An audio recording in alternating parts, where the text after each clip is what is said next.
اعوذ باللہ من الشیطان الرجیم بسم اللہ الرحمن الرحیم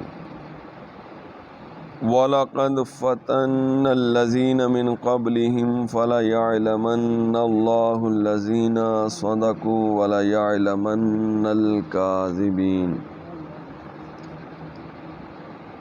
أَمْ حَسِبَ الَّذِينَ يَعْمَلُونَ السَّيِّئَاتِ أَن يَسْبِقُونَا سَاءَ مَا يَحْكُمُونَ مَنْ كَانَ يَرْجُو لِقَاءَ اللَّهِ فَإِنَّ أَجَلَ اللَّهِ لَآتٍ وَهُوَ السَّمِيعُ الْعَلِيمُ آمنت باللہ صدق اللہ العظیم۔ ترجمہ: اور بے شک ہم نے ان سے پہلے لوگوں کو آزمایا تو ضرور ضرور اللہ انہیں دیکھے گا جو سچے ہیں، اور ضرور ضرور جھوٹوں کو بھی دیکھے گا۔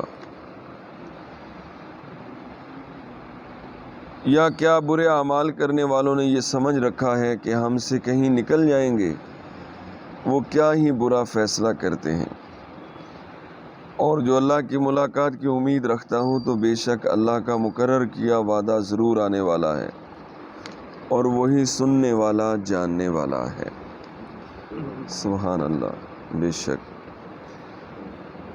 اللہ رب العزت کی پاک ذات کبریائی کا بے پناہ بے حد و حساب فضل و کرم احسان ہے، جس نے محض اپنے فضل و کرم سے ہم گناہ گاروں کو اپنے آخری نبی صلی اللہ علیہ وسلم کی غلامی نصیب فرمائی ہے۔ بے حد و حساب لا تعداد و لا محدود سلام اور درود ہوں حضور پر نور صلی اللہ علیہ وسلم کی ذات پاک پر، جن کا وسیلہ اور صدقہ ہمیں نور ایمان نور معرفت نصیب ہوا۔ اللہ رب العزت ہمارا نور ایمان سدا قائم دائم فرمائے۔ حمد و صلات کے بعد بے پناہ شکر گزاری ہے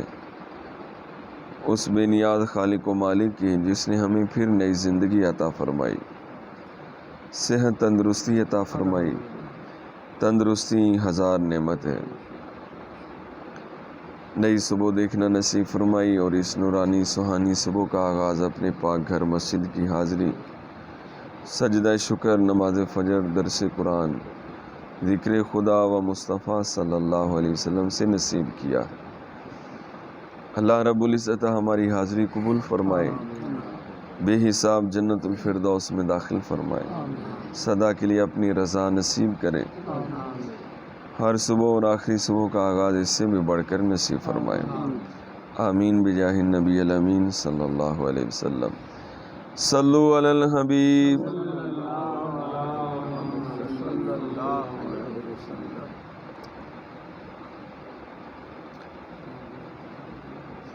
ارشاد فرمایا وَلَقَدْ فَتَنَّا الَّذِينَ مِن قَبْلِهِمْ،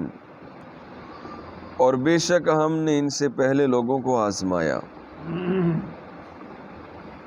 اور ان کو طرح طرح کی آزمائشوں میں ڈالا، لیکن وہ صدق و وفا کے مقام میں ثابت اور قائم رہے، تو ضرور ضرور اللہ تعالیٰ انہیں دیکھے گا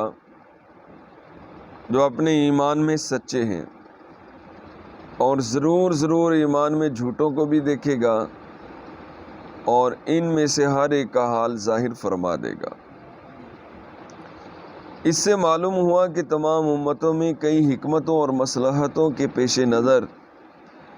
اللہ تعالیٰ کا یہ طریقہ جاری ہے کہ وہ ایمان والوں کو آزمائشوں میں مبتلا فرماتا ہے، لہذا اس کے برخلاف ہونے کی توقع رکھنا جائز نہیں۔ اور یاد رہے کہ اس امت سے پہلے لوگوں پر انتہائی سخت آزمائشیں اور مصیبتیں آئی ہیں، لیکن پہلے لوگوں نے ان مصیبتوں اور آزمائشوں پر صبر کیا اور اپنے دین پر استقامت کے ساتھ قائم رہے۔ یوں ہی ہم پر بھی آزمائشیں اور مصیبتیں آئیں گی، تو ہمیں بھی چاہیے کہ سابقہ لوگوں کی طرح صبر و ہمت سے کام لیں اور اپنے دین کے احکامات پر مضبوطی سے عمل کرتے رہیں۔ صحیح بخاری شریف میں ہے، حضرت خباب بن الارت رضی اللہ تعالیٰ عنہ فرماتے ہیں ایک روز نبی کریم صلی اللہ علیہ وسلم کعبہ شریف کے سائے میں اپنی چادر سے تکیہ لگائے تشریف فرما تھے کہ ہم نے حاضر خدمت ہو کر عرض کی، یا رسول اللہ صلی اللہ علیہ وسلم، ہم پر مصائب کی حد ہو گئی، آپ اللہ تعالیٰ سے ہمارے لیے مدد کیوں طلب نہیں فرماتے اور اللہ تعالیٰ سے ہمارے لیے کیوں دعا نہیں فرماتے؟ تاجدار رسالت صلی اللہ علیہ وسلم نے ارشاد فرمایا، یہ مصیبتیں صرف تم ہی برداشت نہیں کر رہے ہو، بلکہ تم سے پہلے لوگوں میں سے کسی شخص کے لیے گڑھا کھودا جاتا، پھر اسے گڑھے میں اسے کمر تک گاڑ دیتے، پھر آری لا کر اس کے سر پر چلائی جاتی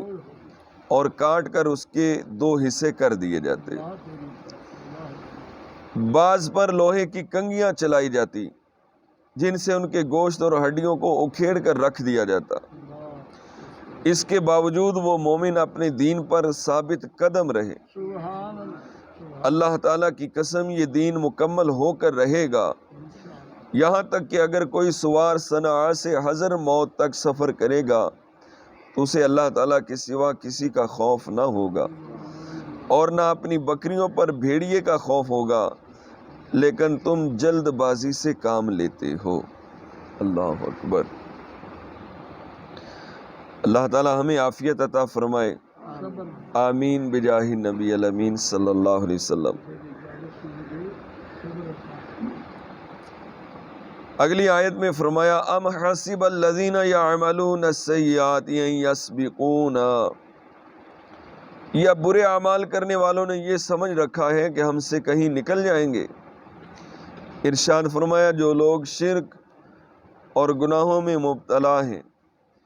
کیا انہوں نے یہ سمجھ رکھا ہے کہ وہ ہم سے بچ کر کہیں نکل جائیں گے اور ہم انہیں ان کے اعمال کی سزا نہ دے سکیں گے؟ ایسا ہرگز نہ ہوگا،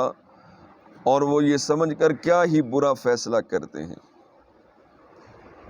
اگلی آیت میں فرمایا، من کانوا یرجو لقاء اللہ، جو اللہ کی ملاقات کی امید رکھتا ہو، یعنی جو شخص دوبارہ زندہ کیے جانے اور حساب لیے جانے سے ڈرتا ہے اور اللہ تعالیٰ کی بارگاہ سے ثواب ملنے کی امید رکھتا ہے، تو وہ سن لے کہ اللہ تعالیٰ نے ثواب اور عذاب کا جو وعدہ فرمایا ہے وہ ضرور پورا ہونے والا ہے، لہذا اسے چاہیے کہ اس کے لیے تیار رہے اور نیک اعمال کرنے میں جلدی کرے، اور اللہ تعالیٰ ہی بندوں کے اقوال کو سننے والا اور ان کے افعال کو جاننے والا ہے۔ اللہ تعالیٰ اپنے حبیب علیہ الصلوۃ والسلام کے صدقے میں ہم سب کو عمل کرنے کی توفیق عطا فرمائے۔ الصلاۃ والسلام علیک یا رسول اللہ وعلی آلک واصحابک یا حبیب اللہ، الصلاۃ والسلام علیک یا نبی اللہ، الصلاۃ والسلام علیک یا رسول اللہ، الصلاۃ والسلام علیک یا زینۃ عرش اللہ، الصلاۃ والسلام علیک یا قاسم رزق اللہ، الصلاۃ والسلام علیک یا خیر خلق اللہ، الصلاۃ والسلام علیک یا نور اللہ، الصلاۃ والسلام علیک یا رسول اللہ، الصلاۃ والسلام علیک یا نور من نور اللہ، الصلاۃ والسلام علیک یا رحمت للعالمین، الصلاۃ والسلام علیک یا جد الحسن والحسین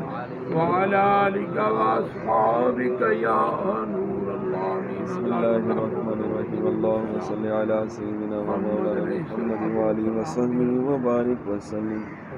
صلاۃ و سلام علیک یا رسول اللہ،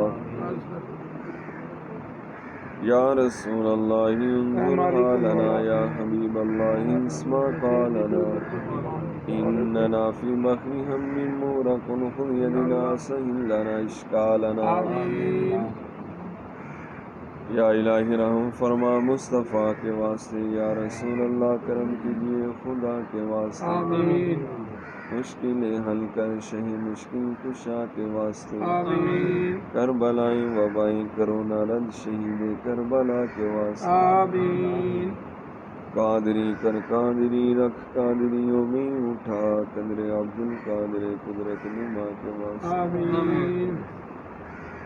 اے مولا کریم اپنے پیارے حبیب صلی اللہ علیہ وسلم کے وسیلہ سے ہم گناہگاروں کی نماز فجر قبول فرما. آمین.